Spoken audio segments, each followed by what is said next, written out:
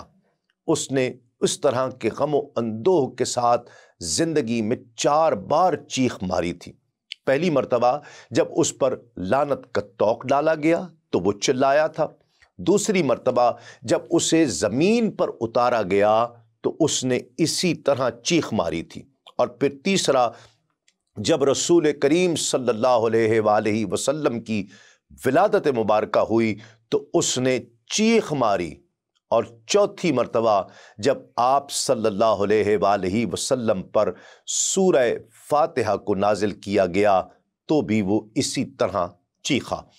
نبی کریم صلی اللہ علیہ وآلہ وسلم کے میلاد کے موقع پر اس کے آہ و فغاں کرنے کی طرف ہی صاحب الاصل نے اپنے اس قول سے اشارہ کیا کہ آپ کے میلاد کی وجہ سے ابلیس نے ایک چیخ ماری، اس کی ہلاکت ہو، بھلا اس موقع پر چلانا اسے کیا فائدہ دے سکتا ہے؟ ناظرین کرام، نبی کریم صلی اللہ علیہ وآلہ وسلم کی ولادت مبارکہ کا ایک اور معجزہ یہ ہے کہ اس کے بعد شیاطین کا آسمانوں سے خبریں چرا کر کاہنوں کو بتانا مفقود کر دیا گیا۔ الکوكب المنیر فی مولد البشیر والنذیر میں ابن عباس رضی اللہ تعالیٰ سے نقل کیا گیا کہ پہلے شیاطین کو آسمانوں سے محجوب نہیں کیا گیا تھا، لیکن یعنی کوئی حجاب یا کوئی پردہ نہیں تھا، اور وہ ان میں داخل ہوا کرتے تھے اور اس کی اندرونی خبریں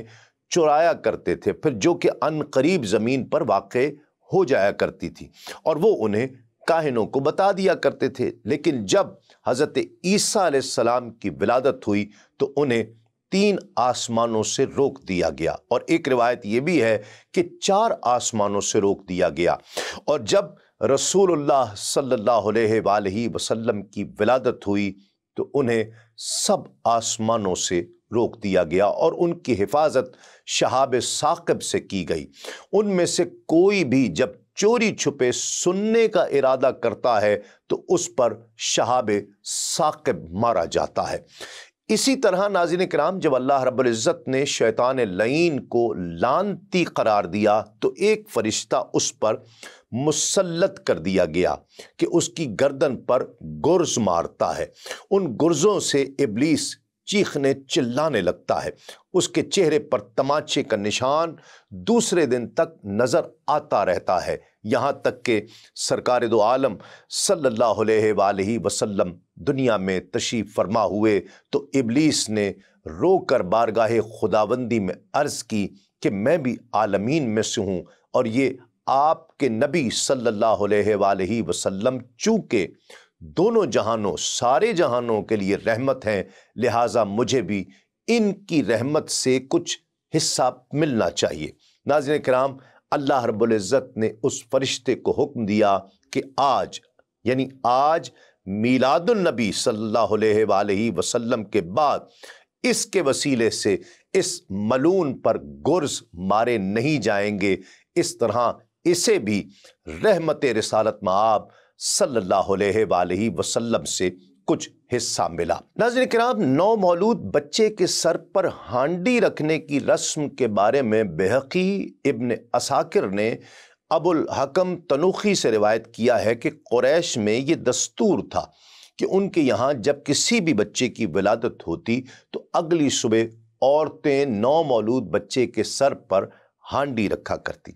اسی دستور کے مطابق جب رسول اللہ صلی اللہ علیہ وآلہ وسلم کی ولادت مبارکہ ہوئی تو جناب عبد المطلب نے آپ کو عورتوں کے سپرد کر دیا کہ وہ رسم کے مطابق ہانڈی رکھیں۔ انہوں نے ہانڈی رکھی تو اس کے 2 ٹکڑے ہو گئے، اور انہوں نے حضور نبی کریم صلی اللہ علیہ وآلہ وسلم کو دیکھا کہ رخ اوپر کو ہے اور آسمان کی جانب نگاہیں ہیں۔ انہوں نے آ کر جناب عبد المطلب سے کہا کہ ہم نے پہلے کبھی کوئی ایسا بچہ نہیں دیکھا کہ جس کے ساتھ ایسی صورت واقع ہوئی ہو۔ تو اس موقع پر دادا جناب عبد المطلب نے جواب دیا تم لوگ یاد رکھو اور مجھے امید ہے کہ یہ بچہ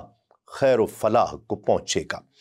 ولادت مبارکہ کے حوالے سے سیدنا عبد المطلب کی کیفیت کے باب میں امام حلبی لکھتے ہیں کہ حضور نبی کریم صلی اللہ علیہ وآلہ وسلم کی پیدائش مبارکہ کے بعد آپ کی والدہ سیدہ آمنہ نے حضور نبی کریم صلی اللہ علیہ وآلہ وسلم کے دادا جناب عبد المطلب کو بلایا۔ جناب عبد المطلب اس رات کعبے کا طواف کر رہے تھے، لیکن پیغام ملنے پر واپس گھر آئے تو حضرت سیدہ آمنہ نے کہا کہ اے ابو الحارث، آپ کے یہاں بچہ پیدا ہوا ہے جو بہت عجیب ہے۔ جناب عبد المطلب اتنی بات سن کر گھبرا گئے اور کہنے لگے کیا وہ مکمل انسان نہیں ہے؟ سیدہ آمنہ نے جواب دیا ہاں مکمل انسان ہے، مگر وہ اس طرح پیدا ہوا کہ وہ سجدے کی حالت میں تھا۔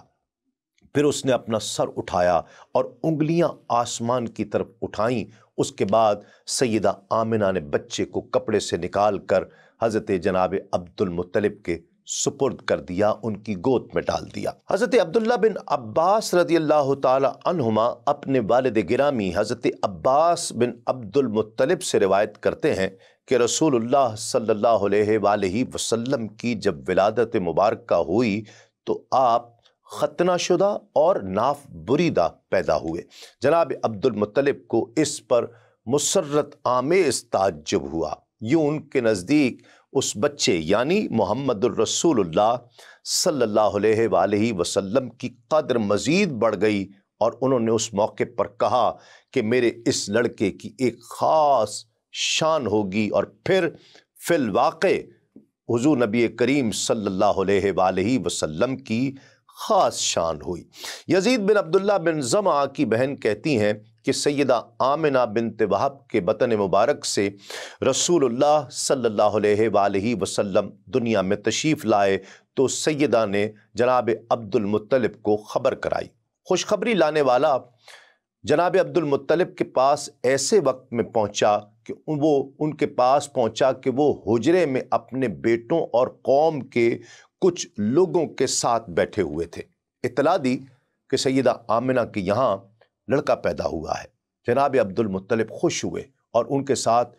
جتنے لوگ تھے وہ سب اٹھے، سیدہ آمنہ کے پاس آئے تو جو کچھ طاہرہ بی بی کو دوران پیدائش نظر آیا تھا یا جو ان سے کہا گیا تھا اور جس کا حکم ملا تھا وہ سب انہوں نے جناب عبد المطلب کو سنا دیا۔ جناب عبد المطلب حضور نبی کریم صلی اللہ علیہ وآلہ وسلم کو ہاتھوں میں لیے کعبۃ اللہ کے پاس آئے، وہاں کھڑے ہو کر خدا تعالیٰ سے دعا کی اور اللہ نے جو نعمت بخشی ہے اس کا شکر کرتے رہے۔ محمد بن عمرو الاسلمی کہتے ہیں کہ مجھے خبر دی گئی ہے کہ اس دن جناب عبد المطلب نے یہ کہا تھا کہ ہر طرح اور ہر قسم کی حمد و ثنا اس رب تعالیٰ کے لیے ہے کہ جس نے مجھے یہ پاک دامن لڑکا عنایت فرمایا ہے۔ یہ وہ لڑکا ہے کہ گہوارے میں ہی تمام لڑکوں پر سردار ہو گیا ہے۔ اس کو اللہ رب العزت کی پناہ میں دیتا ہوں اور اس کے لیے خدا تعالیٰ سے پناہ مانگتا ہوں۔ میری خواہش ہے کہ اس کو ببینائے دریدہ دیکھوں۔ میں اس کی نسبت بغض رکھنے والوں کے شر سے پناہ مانگتا ہوں۔ میں اس حاسد سے پناہ مانگتا ہوں جو مضطرب العنان ہو، یعنی ایک روش پر اسے قرار ہی نہ آئے۔ ناظرین کرام، امام حلبی رحمۃ اللہ تعالی علیہ بحوالہ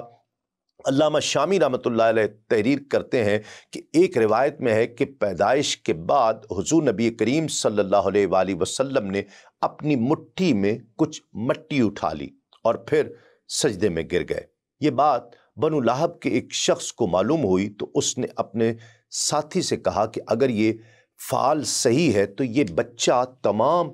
روئے زمین پر غالب ہو جائے گا، اس لیے کہ اس نے مٹی کو یعنی زمین کو مٹھی میں لیا اور وہ اس کی مٹھی میں آ گئی۔ دین اسلام کے مختلف امور سے آگہی کے لیے ابھی سنو نیوز کا یوٹیوب چینل سبسکرائب کیجئے اور بیل آئیکن کا بٹن ضرور پریس کیجئے۔